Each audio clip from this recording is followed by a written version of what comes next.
ترازو دو طرح کے ہیں، ایک اللہ کا ترازو ہے، ایک انسانوں کا ترازو ہے۔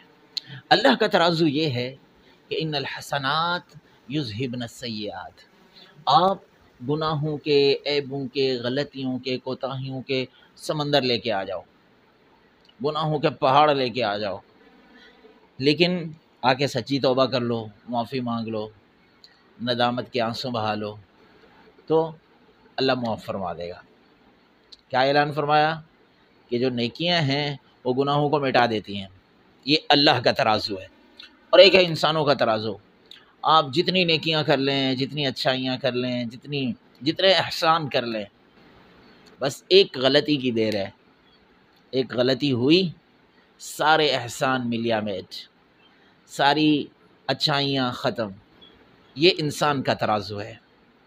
تو انسان کو کسی بھی حال میں راضی نہیں رکھا جا سکتا، اس لیے اپنے اللہ کو راضی کرنے کی کوشش فرمائیں، انسانوں کو ان کے حال پہ چھوڑ دیں۔